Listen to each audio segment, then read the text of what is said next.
오늘도 이곳에 오신 여러분들 주님의 이름으로 환영합니다. 그리고 또 가정에서 예배하는 모든 이들에게도 주의 은총이 충만하시기를 기도합니다. 1886년 어느 날 의료 선교사였던 윌프레드 그랜펠이라고 하는 이가 위험한 수술을 요청을 받았습니다. 그는 캐나다 그 북부 지방에 있는 레브라도 해변에서 그 의료 사역을 하고 있었는데 이제 왕진을 떠난 것입니다. 가능한 한 빨리 그 부상한 환자에게 도달하기 위해서 그는 사실 산을 넘어가야 되는데 넘지 않고 여러 마리 개가 이끄는 썰매를 타고 강을 가로질러서 건너가고 있었습니다. 그런데 얼마쯤 가다가 얼음이 깨지는 바람에 그 의사와 개들은 그만 물에 빠져버리고 말았습니다. 그는 커다란 얼음 조각에 몸을 의지해서 목숨을 구할 수 있었죠. 그 개들도 아마 그 주인을 따라서 그렇게 행동을 했습니다. 그들을 실은 커다란 그 얼음 조각, 그것은 서서히 대서양 쪽으로 흘러가고 있었습니다. 강둑에 거주하는 사람들이 없었기 때문에 그는 생각하기를 이제 강 하구에 가면 거기에 어부들이 있을 것이고 그들이 나를 구해줄 것이다, 이렇게 생각했습니다. 그때 비참했던 그 경험을 이 그랜펠 선교사는 이렇게 말합니다. 밤새 나는 10마일가량 떠내려갔습니다. 나는 3마리의 개를 죽일 수밖에 없었습니다. 추위 때문에 나는 그 개들의 껍질을 벗겨 코트로 사용했습니다. 그곳으로 나는 내 온몸을 둘러쌌고 그 개들의 몸은 얼음 위에 차곡차곡 쌓아 바람막이로 사용했습니다. 나는 가끔씩 물에 젖은 옷을 벗어서 짜고 바람에 말렸습니다. 그리고 그 옷을 다시 입으면서 내 체온으로 완전히 말릴 수 있기를 바랄 뿐이었습니다. 얼마 후 살아남은 개들 중 가장 튼튼하던 개가 쓰러지고 말았습니다.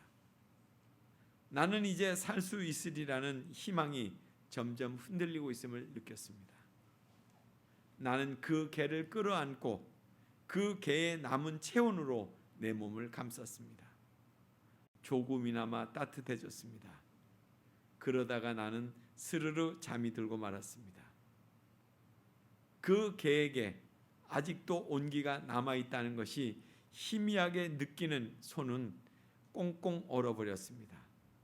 너무 추워서 덜덜 떨다가 잠이 깨어보니 캄캄한 밤이었습니다.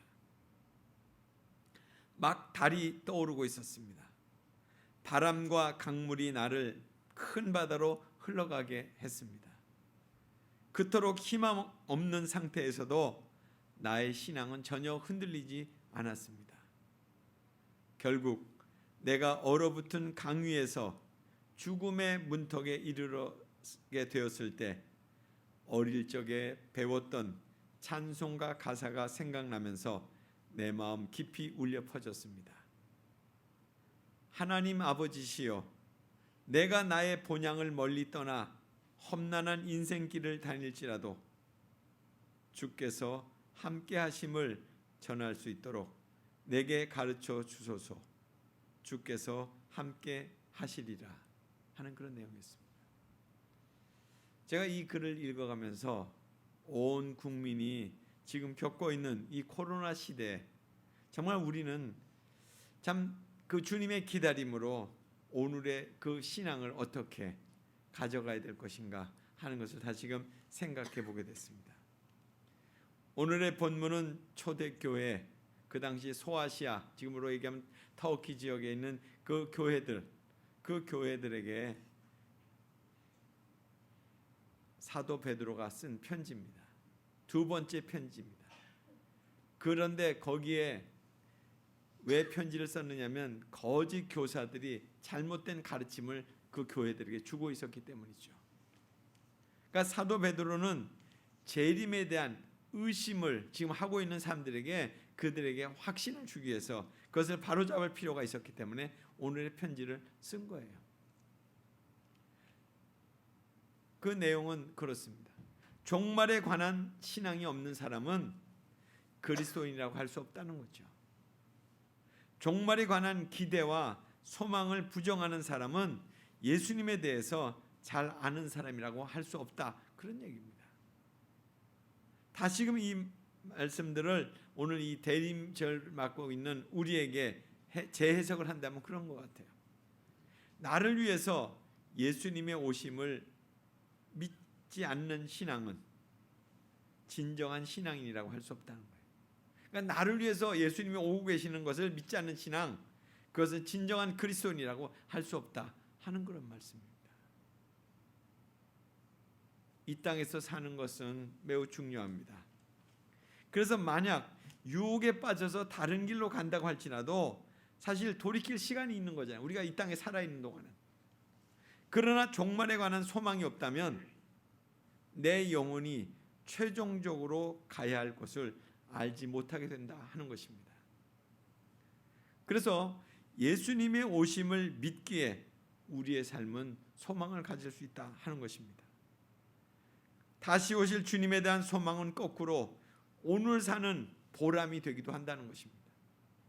그러니까 주님을 기다리는 마음이 있다면 오늘의 어려움을 우리는 능히 이겨낼 수 있다 하는 것이죠.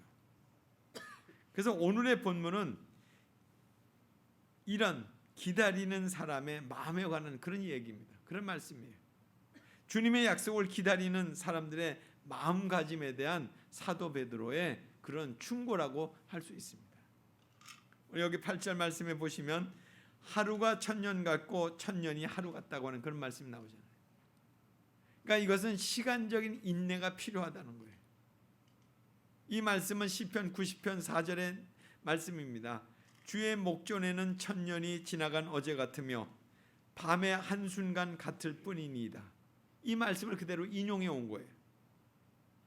그러니까 하나님의 시간은 사람이 예측할 수 없다는 거죠. 이처럼 주님이 다시 오실 시간을 인간이 체감한다고 하는 것은 시간과 다를 수밖에 없어요. 따라서 이 시간을 사람의 관점에 따라서 맞나 틀리나 이렇게 판단하는 것은 적절하지 못합니다. 우리는 이미 2000년이라는 시간을 보내왔잖아요. 우리가 보낸 시간 한순간일 뿐이죠. 9절 말씀에도 보십시오. 더디다고 생각하는 것 같이 그런 말씀이 나와요. 그러니까 정서적으로 마음의 어떤 인내가 필요하다는 거예요. 기다림에 있어서. 조급한 사람들은 주님이 다시 오시는 것이 지연됐다고 생각하는 사람, 그렇게 생각했어요. 또 조급한 사람들의 마음속에는 이미 주님이 오시고도 남을 시간인데 왜 오시지 않나 이렇게 생각했어요. 그러나 아직 주님은 오시지 않았어요. 이때도 오지 않았고 지금도 오시지 않았습니다. 이들은 주님의 재림 자체를 의심하지는 않았습니다. 그러나 예상했던 시간보다 늦는다고 생각을 했죠. 그렇다면 이들의 믿음이 온전한 것일까요? 아니면 의심하기에 온전하지 않은 그런 믿음일까요? 중요한 것은 흔들리는 이들 마음에 거짓 교사들이 지금 파고들고 있다는 거예요. 주님이 오시지 않을 거야, 오시지 않는다는 것을 지금 이렇게 자꾸 보여주고 있잖아. 결국 시간이 지날수록 주님이 오시지 않을 거라고 하는 쪽으로 사람들의 마음이 자꾸 기울기 시작했어요. 그러니까 사람들의 마음은 자기 생각대로 흘러갑니다. 오시지 않을 거야. 그러면서 자기 자신을 합리화합니다. 예수님이 오실 때도 그랬을 거 아니야? 오래전 구약의 선지자들의 이야기일 뿐 언제고 오시긴 오시겠지. 그러면서 간절함과 사모함이 자꾸 사라져간 것이죠. 지금도 재림의 때를 그들이 그렇게 참 희미하게 가져갈 때 거짓 교사들이 그들의 마음을 흔들어 놓는 거예요. 9절 말씀에도 보면 너희를 대하여 오래 참으사 이것은 주님의 어떤 의지적인 인내에 대한 말씀입니다. 주님은 우리를 향해서 인내하고 계십니다. 우리가 선하고 의로워서 참고 계시는 것이 아니죠. 우리의 행동만 놓고 본다면 당장이라도 참으로 진노하시는 것이 마땅해요. 그러나 참으신다는 거예요. 그것도 오래 참으신다는 거예요. 따라서 순간순간 반응하지 않으실 때도 있다는 거죠. 그래서 우리는 충분히 생각해야 돼요. 인간의 조바심대로 예수님이 결정하고 행동하지 않으신다는 거. 우리도 주님이 행하시기까지 의지적으로 참고 견디는 거예요. 15절 말씀 마지막에 보면 오래 참으심이 구원이라고 그랬어요. 오래 참으심이 구원이라고 그랬어요. 우리 주의 오래 참으심이 구원이 된 줄로 여기라 이렇게 말씀하셨잖아요. 그러니까 주님이 오래 참으신다는 것은 그 사실은 구원을 이룬다는 거죠. 어느 정도 오래 참으시는 것이 중요하지 않습니다. 하나님 보시기에 오래 참으시는 것에 대해서 우리가 주목해야 되는 거죠. 우리 주님은 다시 돌아올 때까지 그렇게 기다리고 계신다는 거예요. 우리가 다시 돌아올 때까지 기다리고 계신다는 거예요.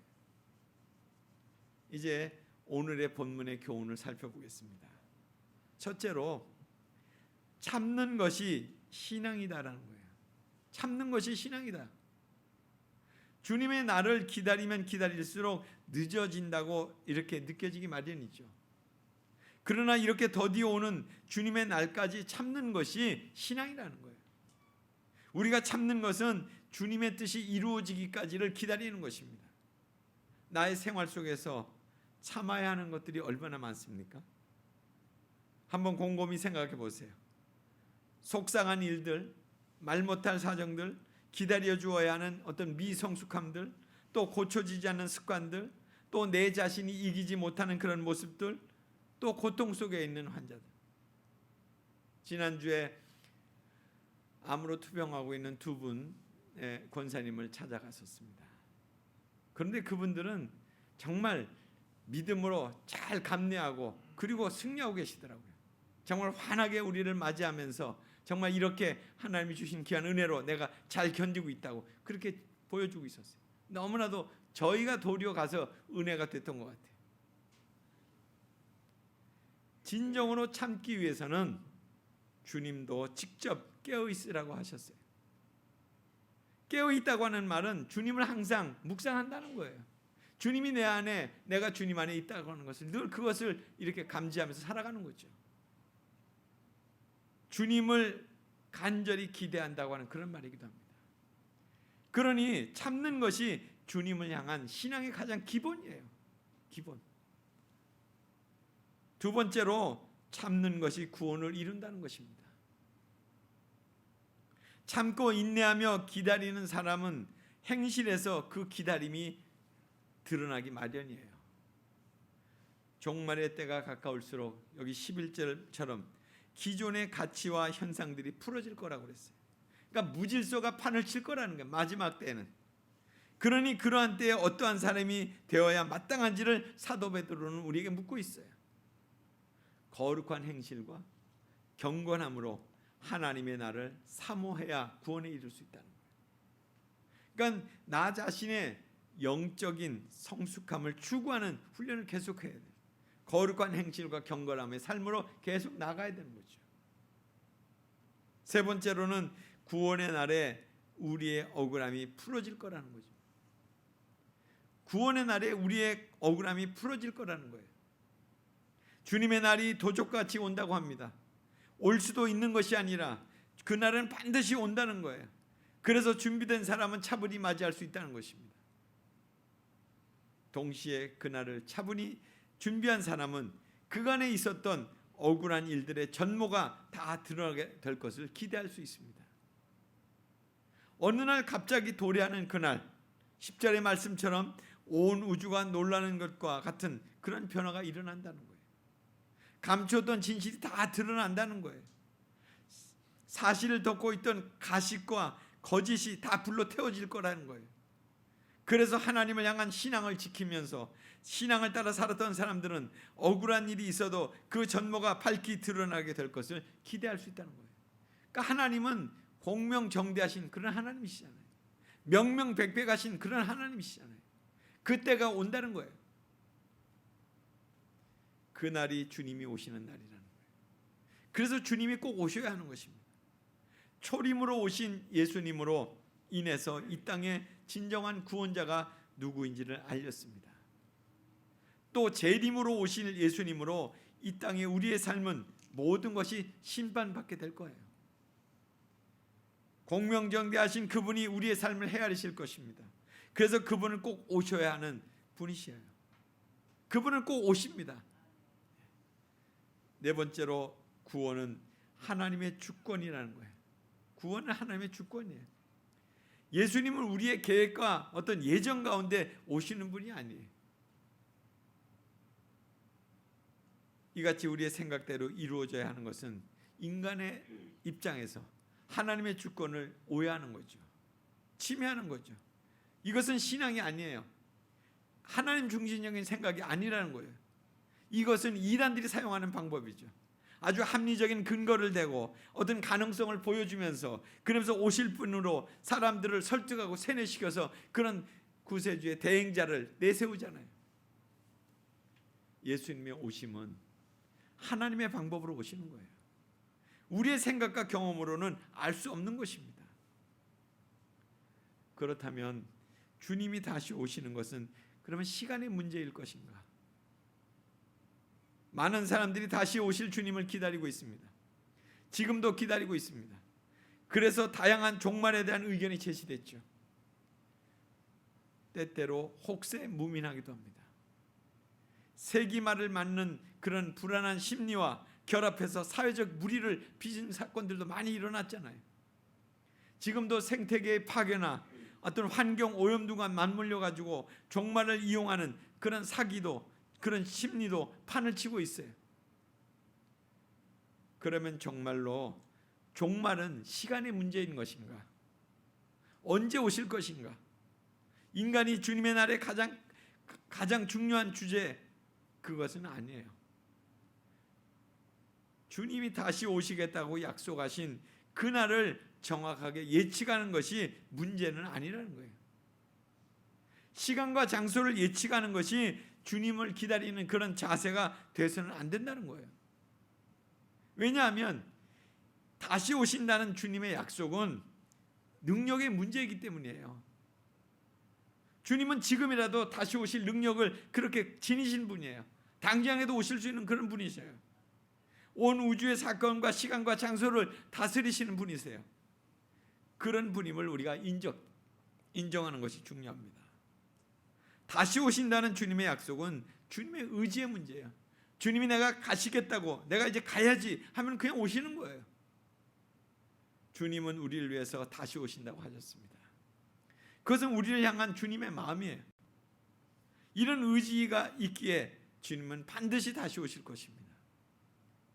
약속을 지키시는 신실한 분이시기 때문에 그렇습니다. 결국 우리가 해야 할 일은 그리스도이신 예수님이 온 우주의 주님이심을 겸손하게 받아들이는 거예요. 주님이 나의 주인이 되시고 온 세상의 주인이 되심을 믿는다면 정확한 시간과 장소는 더 이상 문제가 되지 않습니다. 우리는 주님의 의지를 알기에 그냥 믿고 기다리면 되는 거예요. 우리는 이제 대림절 두 번째 주일을 맞이하고 있습니다. 주님이 오심을 기다리면서 다시 오실 주님을 사실 맞이하고 있는 거예요. 주님의 초림의 주님과 재림의 주님을 우리는 함께 기다리고 있어요. 여기 십자가 밑에 초가 있죠. 대림절 초고, 이것은 주님이 부활하신 십자가잖아요. 다시 오실 주님을 우리 함께 맞이하고 있는 거예요. 우리는 구원의 주님으로 오시는 예수님과 심판의 주님으로 오시는 예수님을 기다리고 있는 거예요. 기다림의 신앙이 있기에 오늘 우리가 살아갈 수 있는 거예요. 우리 복음서에 보면 시므온, 안나 그들 다 참 경건한 사람으로 정말 주님의 오심을 끝까지 그 성전에서 기다렸던 사람들이에요. 결국 그들은 다 예수님을 만났어요. 아무리 코로나 사태가 장기화된다고 할지라도 예수 그리스도를 기다리는 그 믿음, 정말 구원과 심판의 주님으로 오시는 그분을 우리가 기다리게 된다면 우리는 한없는 위로와 소망을 갖게 될 것입니다. 그런 믿음 위에 굳건히 서서 다시 한번 하나님의 은총 가운데 삶을 살게 되시길 바랍니다. 같이 기도하겠습니다. 하나님 아버지 감사드립니다. 오늘 대림절 두 번째 주일을 맞이해서 우리를 향해서 오고 계시는 그 주님을 우리가 다시 한번 믿음으로 기다릴 수 있게 하심을 감사드립니다. 초림의 주님은 우리의 구원주로 오셨고 또 이제 재림의 주님은 우리의 심판주로 오시는데 하나님 우리가 그 주님을 온전히 맞이할 수 있는 그 믿음을 갖게 해주옵소서. 그리고 오늘 우리의 처한 이 상황과 그 형편 속에 우리의 삶이 흔들리지 않게 해주옵소서. 오직 주님만을 바라보면서 주님을 향해서 나아가는 믿음의 성도들로 우리를 하나님 인도해 주시옵소서. 예수님 이름으로 기도드리옵나이다. 아멘.